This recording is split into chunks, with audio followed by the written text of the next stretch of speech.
My name is Permajik and welcome to another part of solving the Sherlock challenge.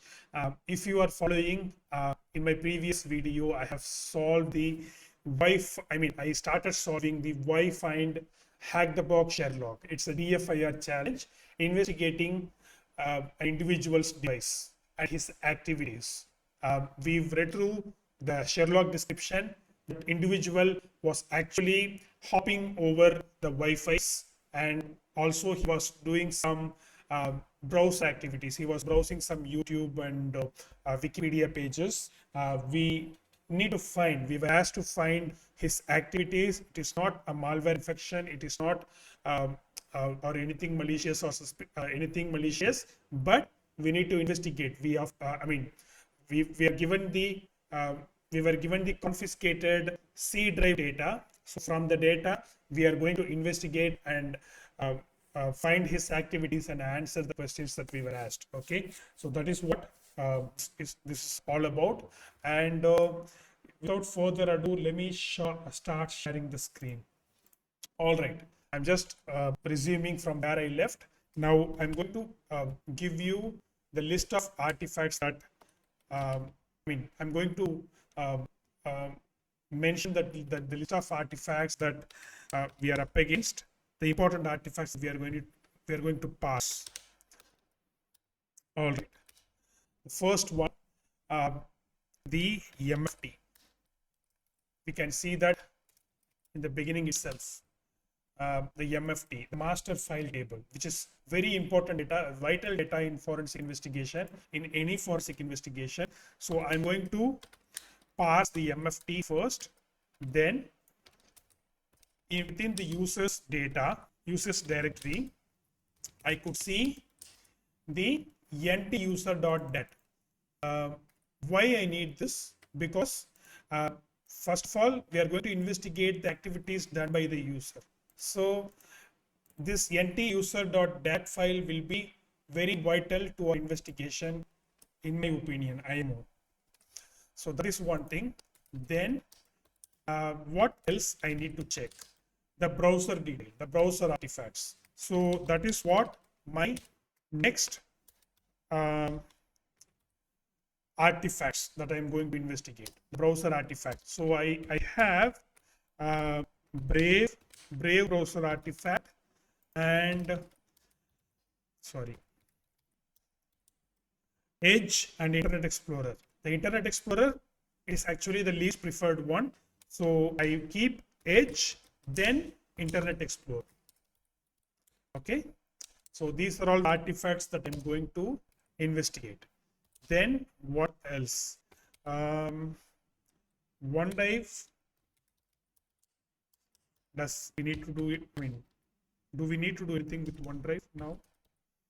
Come on.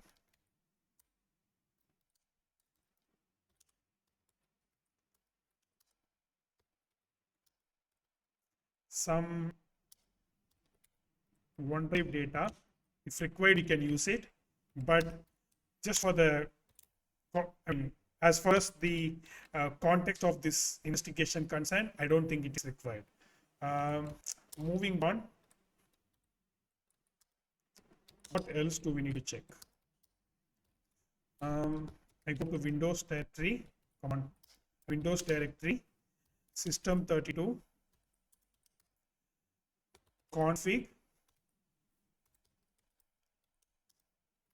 registry hives. So I need to investigate registry hives. Then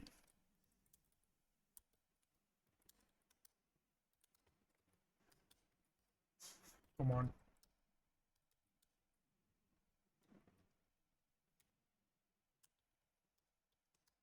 Win event. Okay, event logs. I need to investigate event logs. Then what else? From app compact cache,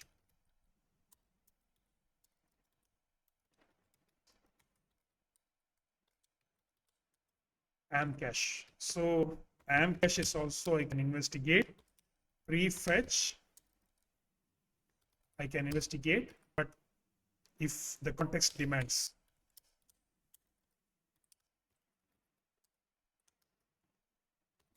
prefetch. Yeah, prefetch I already added. Amcache also I already added. What else? How about this INF? I think it has only the log file. You can just use a text editor to read it. Okay.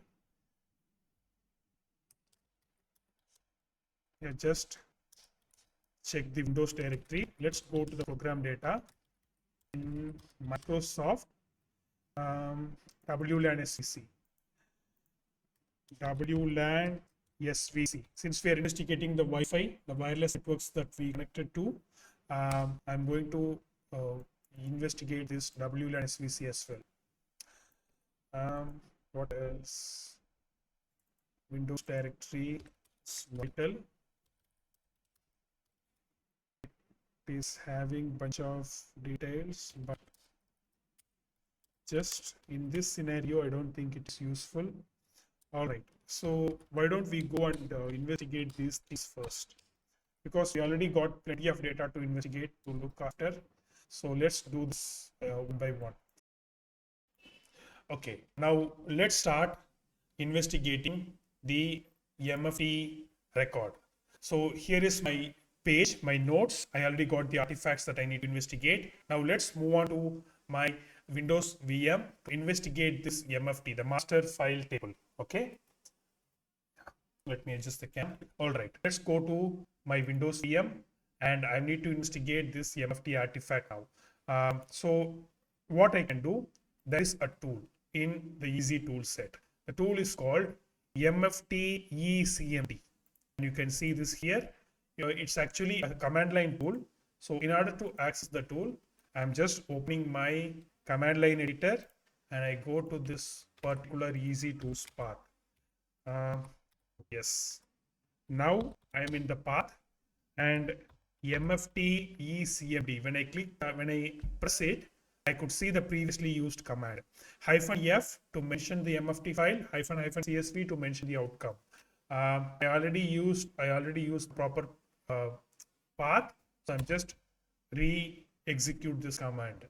Now what it does, it is actually passing the MFT artifact, which is actually not readable with the bare eyes, not human readable. So it is simply converting it into the CSV file. I go to Sherlock's WhyFind page, and here is the CSV outcome, and it's stored in the CSV file. It's kind of an Excel file, but there is another tool from Easy Toolset to just visualize this, to just beautify this format. That is called Timeline Explorer. So let me open the Timeline Explorer. I press Ctrl O or open to open this file. So it's gonna take few seconds to load this thing. So once it loaded, you can see the list of all the files that were available on this operating system. Apart from the file name, you could see the parent path of the file and the file creation time, the file modification time, the last access time. So it's gonna help us when you need to investigate anything about the file system of Windows machine, then MFT is the choice. MFT is actually a powerful artifact. Now I parsed it, I got a list. So let me keep this aside. I go to the next one, the next artifact, nt-user.dat. It is actually a registry hive, the current user registry hive. What it does, it stores the information that is specific to the end user. Whatever the configuration, the custom configurations made by the end user, it got stored in the nt-user.dat file. Okay, so that is what we do now. We are going to load this nt-user.dat file in a tool called Registry Explorer. The Registry Explorer is also part of the Eric Zimmerman toolset. I think I've already shown in the previous part, but I'm not sure. Just want to show this again. Easy tools. If you check this, forensic Eric Zimmerman tools, there is a GitHub page. So in the GitHub page, you can see the list of tools available and their purpose. All right. So it's gonna help us. It's gonna really help us to investigate the Windows operating system. So okay, fine. Now I got the tool. So let me open this tool, Registry Explorer. So here is the executable. So I open this. So this is the interface. I press Control O to open the page, the file system, and I'm in the network drive now. C users earnest nt user.dat. So this is the current user registry hive. What I do, I'm gonna go press Shift then open to load these additional log files alongside. Um, I just pressed Shift open, so it actually opened the registry hive. Now I got registry hive, the nt user.dat loaded. Now let me load a couple of other registry hives. What I just did. Okay, I'll minimize this. Maybe I'll press Control O to load few other registry artifacts. From Windows System32 config directory, I can find the other registry hives, system hive, software hive, security, SAM hive. Out of these hives, I need system hive now. So I'm pressing Shift open to open it. All right, now it loaded. Then Control O once again to load the software hive. I'm going to need this software hive as well to answer some of the questions. So I clicked it, Shift open to load that particular hive as well. All right, now I have loaded all these required hives. So let's go and start answering some of the questions. Now we loaded this artifact and this registry hives as well. Now let's see what is the name of the computer. To find the computer name, I guess we need to go to the system hive root. Inside the system hive, I guess you should go to software, Microsoft. No, not this one. Current control set. Inside controls, I guess Microsoft or Windows. I think it's quite confusing, but internet is there for the rescue. So let's see. Registry hive to check. Registry hive to check for host name of the computer. And here is the path. So I'm simply copying this and put it in my notes. And now you can see this is the path. System, current control set, control computer name. Where it is? I'm already in the control page, and here I could see computer name. So when I click this, I could clearly see the computer name, which is nothing but invisible chains. So this is going to be the answer to this question. Fine, perfect. Now let's move on and try to answer the other questions. What is the first Wi-Fi SSID they connected to on May 30th? So this is the question. The first Wi-Fi SSID. It can also be found by using this registry artifacts. Registry artifacts is actually like a dictionary, a telephone directory that stores the bunch of information about the operating system. So it's like a gold mine. If you find registry artifacts present in your forensic stuff, forensic artifacts. All right, now let's see and which registry hive to check for the Wi-Fi network details. Wi-Fi and other network connections. Yes. Let's see. I guess this is the page. So this contains the information about the wireless network profiles or the other wired network profiles as well. We got a couple of viewers. Welcome to my stream. I'm actually trying to solve Sherlock. A Sherlock called WhyFind. All right, now we got the profile path. I go to, I go to my notes, and here's the registry hive path. All right, now let me go here. I need to go to software hive, Microsoft Windows NT current version. Let me go to this software Hive. I already loaded it. Um, Microsoft Windows NT current version. Microsoft Windows NT. Windows NT current version. Yes. And here, if I see, I could see some the user Ernest's Outlook email ID, and his it actually displays the Windows version. Yeah, it's quite informative. Um, and also I could see some build details. Yeah, it helps. Fine. In current versions, I guess I should see network list. If I see network list, and here's the list of wireless networks, that wireless and wired network that the machine got connected to. I'm just sorting it, and you could see the first network that it got connected to. The first network is nothing but the Arboretum Coffee, and that's the network. But this is not the precise name. This is what this is not the format it expects, but it is here. If I get into the profiles, there is a unique profile ID, and within the profile, I could see the name of the network it got connected to, and it is nothing but Arboretum Coffee. This one. So this is the exact answer that we need. I'm gonna go and just note it down. And when did the system obtain a lease for this network? So we need to find that. How we can do that?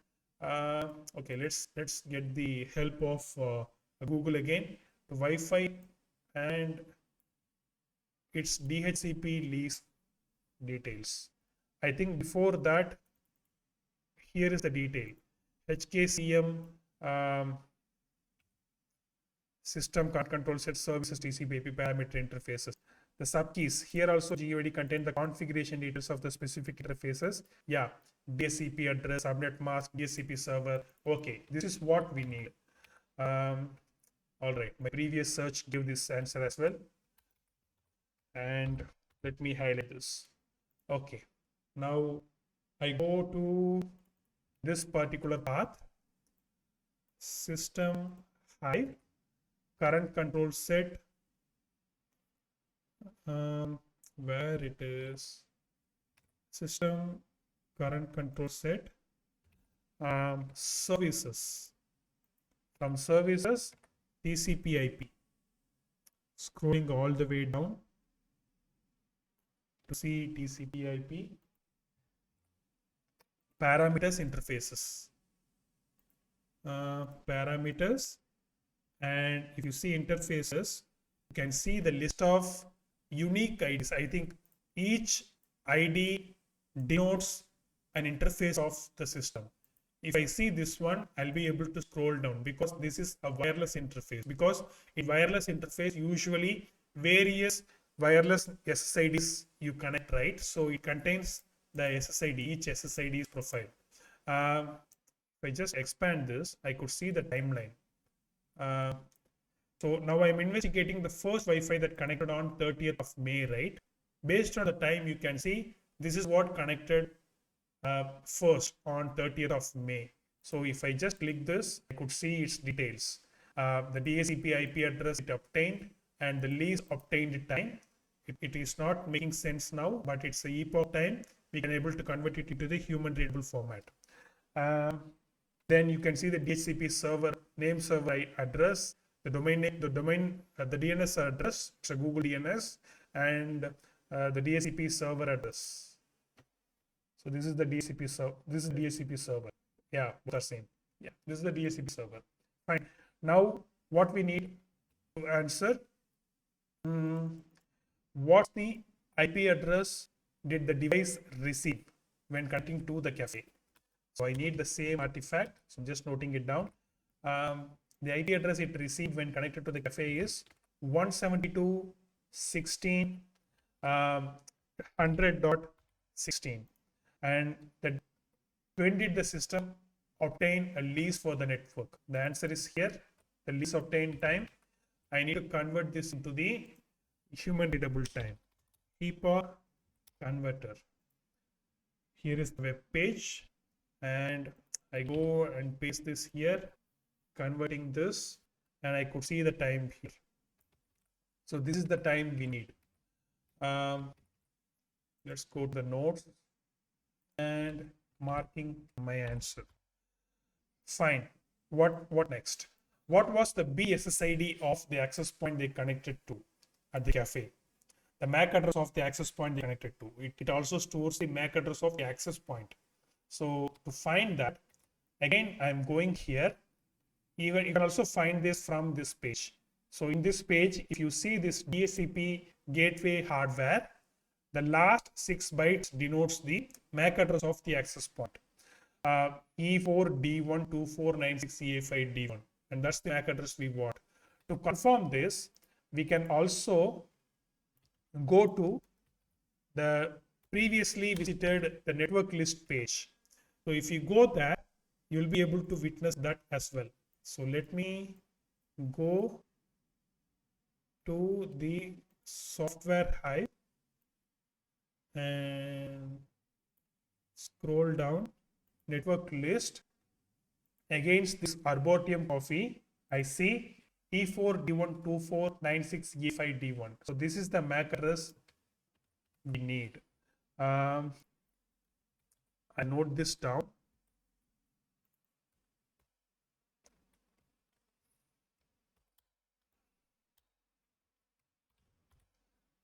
All right, fine.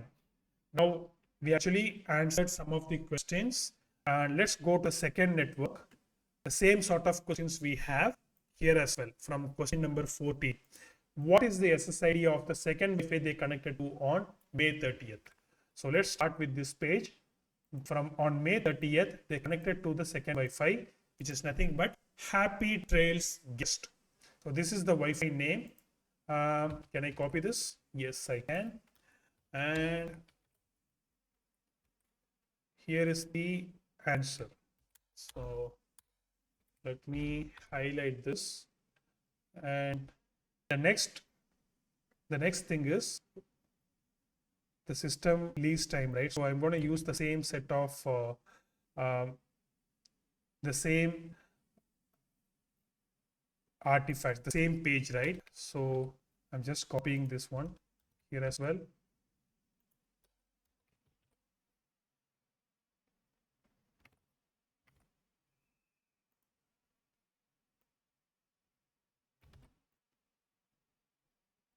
This BSSID MAC can also be found by using this network list artifact, network list registry hive. Okay, I store these details here.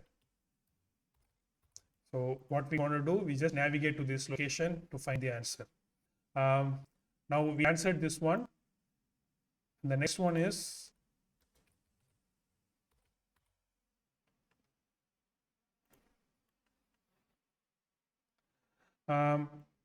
go to the system hive current control set services. Okay, let's go there.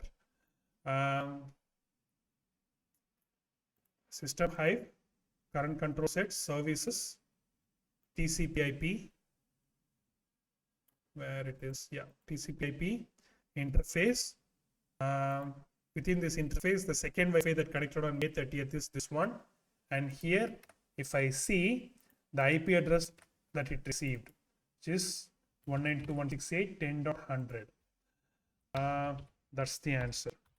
And then the system, when did the system obtain the release time?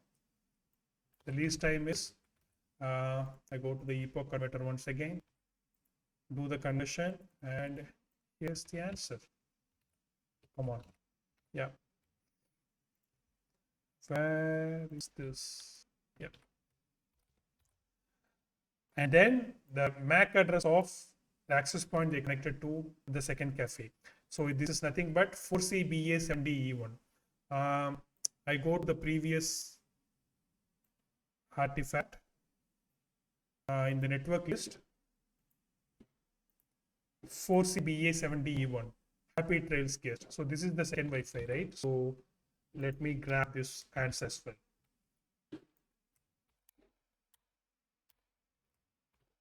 All right. Now we got answers to some of these questions. Now we are nearly around this 20-minute mark. So I'm currently recording this session. So I'm going to end this recording here. We will start answering the remaining questions in our next video. Okay. Until then, I'm signing off. Cheers and I love you all. Thank you so much.